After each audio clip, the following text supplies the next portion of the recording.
1918년 9월 28일 필라델피아에서 20만 명이 거리로 쏟아져 나왔습니다. 전쟁 승리를 기념하는 대규모 퍼레이드였죠. 하지만 72시간 후 이 도시의 모든 병원이 마비됐고 10일 만에 4,500명이 사망했습니다. 한 달도 안 되어 1만 2천 명이 목숨을 잃었어요. 이게 바로 인류 역사상 최악의 팬데믹, 스페인 독감의 시작이었습니다. 불과 2년 만에 전 세계 인구의 3분의 1이 감염됐고 최소 5천만 명에서 최대 1억 명이 죽었거든요. 같은 시기 제1차 세계대전 사망자가 약 2천만 명이었다는 걸 생각하면 이 바이러스가 얼마나 무서웠는지 알 수 있죠. 오늘은 이 끔찍한 팬데믹에 대한 이야기를 해보겠습니다.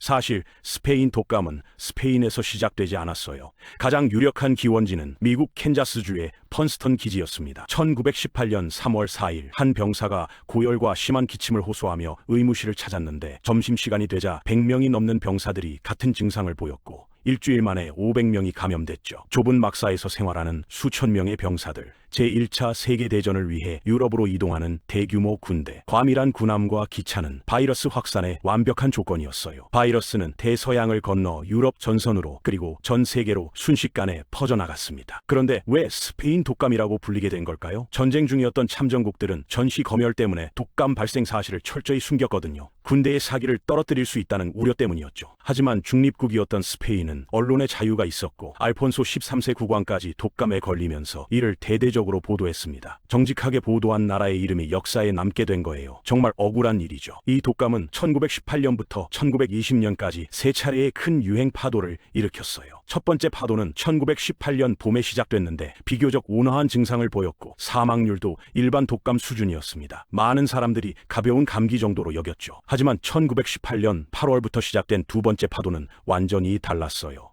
바이러스가 변이를 일으켜 극도로 치명적인 형태로 돌아온 겁니다. 이 시기가 가장 파괴적이었거든요. 건강했던 사람이 아침에 증상을 느끼고 저녁에 사망하는 일도 드물지 않았습니다. 1919년 초에 세 번째 파도가 왔고 1920년 중반이 되어서야 팬데믹은 서서히 종식됐어요. 한 간호사의 증언이 생생하게 남아 있습니다. 아침에 건강하게 걸어 들어온 환자가 점심에는 온몸이 검푸른색으로 변하고 저녁에는 시체로 실려 나갔어요. 귀와 코에서 피가 흘러내렸고 환자들은 익사하듯 질식했습니다. 스페인 독감의 증상은 정말 끔찍했거든요. 초기에는 일반 독감처럼 고열과 두통으로 시작했지만 급속도로 악화됐어요. 바이러스가 폐를 공격하면서 환자들의 폐에 피와 액체가 차올랐습니다. 산소를 제대로 공급받지 못한 환자들은 청색증으로 온몸이 검푸른색, 때로는 거의 검은색으로 변했죠. 의사들은 이런 증상을 본 적이 없었어요. 일부 환자들은 폐출혈로 피를 쏟아내며 질식사했고 귀와 코에서도 피가 흘러나왔습니다. 한 의사는 이것이 독감인지 흑사병인지 콜레라인지 알 수 없었다고 기록했죠. 더 끔찍한 건 속도였어요. 아침에 멀쩡했던 사람이 점심에 쓰러지고 저녁에는 사망하는 일이 빈번했거든요. 뉴욕의 한 생명보험 회사 직원은 월요일 아침 평소처럼 출근했다가 화요일 오후 사망했습니다. 가족들은 작별 인사조차 나눌 시간이 없었죠. 일반적인 독감은 어린이와 노인에게 치명적이잖아요. 그런데 스페인 독감은 정반대였어요. 가장 많이 죽은 사람들은 20대에서 40대 사이의 건강한 청년층이었습니다. 왜 이런 일이 벌어졌을까요? 과학자들은 사이토카인 폭풍 현상으로 설명하는데 건강한 젊은이들의 강력한 면역 체계가 바이러스에 과도하게 반응하면서 오히려 자신의 폐 조직을 파괴한 겁니다. 면역 반응이 강할수록 더 위험했던 거죠. 임산부의 사망률은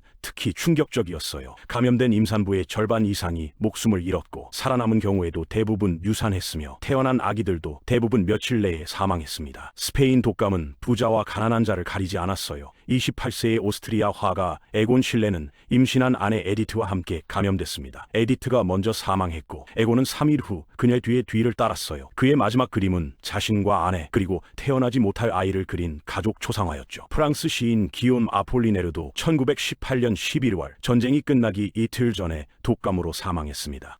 우드로 윌슨 미국 대통령도 1919년 4월 파리 평화회의 중 감염됐는데 고열과 환각 증세로 며칠간 회의에 참석하지 못했고 이게 베르사유 조약의 협상 과정에 영향을 미쳤다는 분석도 있어요. 필라델피아로 다시 돌아가 볼까요? 그 유명한 퍼레이드 이후 어떤 일이 벌어졌는지 말이에요. 72시간 후 필라델피아의 모든 병원이 마비됐습니다. 복도마다 신음하는 환자들이 가득했고 의료진들도 쓰러지기 시작했죠. 관을 만들 목수가 부족해서 시체들이 집 앞에 쌓였고 전차 차량을 급조한 영안실로 사용했어요. 시체 처리가 가장 큰 문제였거든요. 뉴욕에서는 시체가 쌓여 임시 영안실이 필요했고 필라델피아에서는 죄수들을 동원해 집단 매장을 진행했습니다. 일부 지역에서는 시체 수거를 거부하는 사람들이 생겨나면서 사회적 혼란이 더 심해졌죠. 의료 시스템은 완전히 붕괴했어요. 보스턴의 한 병원에서는 복도와 계단에까지 환자들이 누워 있었습니다. 의사와 간호사들도 감염되어 쓰러졌고 남은 인력으로는 도저히 감당할 수 없었죠. 일부 지역에서는 의대생들을 긴급 투입했고 자원봉사자들이 간호사 역할을 대신했어요. 학교와 극장, 교회가 문을 닫았고 공공 집회가 금지됐습니다. 샌프란시스코에서는 마스크 착용이 법으로 강제됐어요. 위반자는 벌금을 물었고 일부는 체포되기도 했죠. 그런데 재미있는 건 안티 마스크 리그가 결성되어 이에 저항했다는 겁니다. 마스크는 자유에 대한 침해라고 주장하며 시위를 벌였거든요. 어디서 많이 들어본 이야기죠? 당시 의학은 바이러스의 존재조차 제대로 인지하지 못했어요. 현미경으로 볼 수 없을 만큼 작았기 때문이죠. 많은 의사들이 세균 감염으로 착각했고 효과 없는 치료법들이 난무했습니다. 아스피린이 대량으로 처방됐는데 과다 복용으로 오히려 사망률을 높였다는 연구도 있어요. 일부에서는 터무니없는 민간요법들이 유행했죠. 생양파를 집안에 걸어두면 독감을 예방한다. 소금물로 각을 하면 낫는다. 담배를 피우면 폐가 소독된다는 등의 미신이 퍼졌습니다. 심지어 일부 사기꾼들은 기적의 치료제를 팔아 돈을 벌었어요. 백신도 항생제도 항바이러스제도 없었던 시대였거든요. 전 세계로 눈을 돌려볼까요? 인도에서는 약 1,700만 명이 사망했습니다. 전체 인구의 5%가 사라진 거예요. 일부 마을에서는 시체를 묻을 사람조차 남지 않았죠. 사모아에서는 인구의 22%가 몇 주 만에 사망했고 알래스카의 어떤 이누이트 마을은 주민 전체가 사망해 유령 마을이 됐습니다. 아프리카와 남미에서도 수백만 명이 목숨을 잃었어요. 브라질의 리우데자네이루에서는 시체를 실은 트럭이 줄지어 묘지로 향했고 남아프리카 공화국의 금광에서는 광부들이 집단으로 사망하면서 경제가 마비됐죠. 전쟁터도 예외가 아니었습니다. 서부 전선의 참호에서 병사들이 전투보다 독감으로 더 많이 쓰러졌어요. 독일군과 연합군 모두 전력이 약화됐고 일부 역사가들은 독감이 전쟁을 조기에 끝내는데 일조했다고 봅니다. 정말 아이러니한 일이죠. 전쟁을 끝낸 건 무기가 아니라 바이러스였다니 말이에요. 그런데 놀라운 사실이 하나 있어요. 이렇게 엄청난 사건이었는데도 스페인 독감은 역사에서 거의 잊혀졌습니다. 제1차 세계대전의 그늘에 가려진 거예요. 생존자들조차 이에 대해 말하기를 꺼려했죠. 너무나 끔찍한 기억이었고 전쟁과 독감으로 지친 사람들은 빨리 잊고 싶어 했거든요. 공식 기록도 부실했어요. 많은 나라가 정확한 사망자 수조차 집계하지 않았습니다. 역사책에서도 간단히 언급되는 정도였죠. 1990년대 들어 과학자들이 다시 스페인 독감에 주목하기 시작했어요. 알래스카 영구 동토층에 묻혔던 희생자의 시신에서 바이러스를 복원하는 데 성공했거든요. 유전자 분석 결과 H1N1A형의 조류 독감 바이러스가 변이를 일으켜 인간에게 전파된 것으로 밝혀졌습니다. 그리고 2020년 인류는 다시 한번 팬데믹을 경험했죠. 코로나였어요. 두 팬데믹은 놀라울 정도로 유사한 패턴을 보였습니다. 1918년 샌프란시스코의 마스크 착용 의무화와 안티마스크 운동, 2020년에도 똑같이 재현됐어요. 자유에 대한 침해라는 주장까지 동일했죠. 학교와 극장 폐쇄, 사회적 거리두기, 공공 집회 금지도 100년 전과 같았습니다. 1918년에는 소문과 민간요법이 입소문으로 퍼졌다면 2020년에는 SNS를 통해 가짜뉴스가 빛의 속도로 확산됐어요. 특정 음식이 예방한다.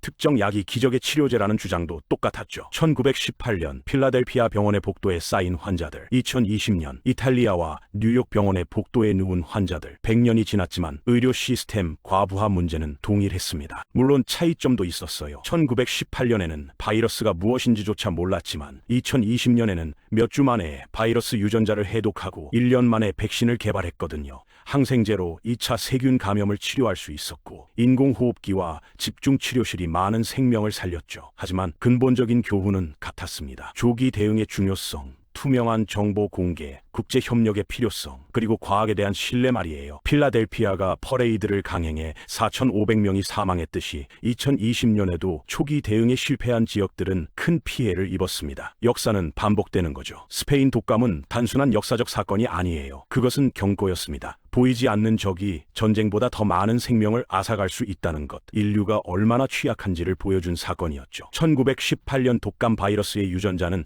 지금도 계절성 독감의 형태로 우리와 함께 살고 있어요. 2009년 신종플루도 1918년 바이러스의 후손이었습니다. 새로운 팬데믹의 위협은 계속되고 있거든요. 100년 전 필라델피아의 거리에서 환호하던 20만 명, 그리고 그중 많은 이들이 며칠 후 죽음을 맞이했다는 사실. 이것은 우리에게 겸손함을 가르쳐 줍니다. 아무리 과학이 발전해도, 아무리 문명이 진보해도 우리는 여전히 자연 앞에서 작은 존재라는 거예요. 역사를 기억하고 교훈을 배우는 것, 그것이 미래의 팬데믹을 대비하는 첫걸음입니다. 스페인 독감은 끝났지만 그 교훈은 지금도 우리 곁에 살아 있습니다.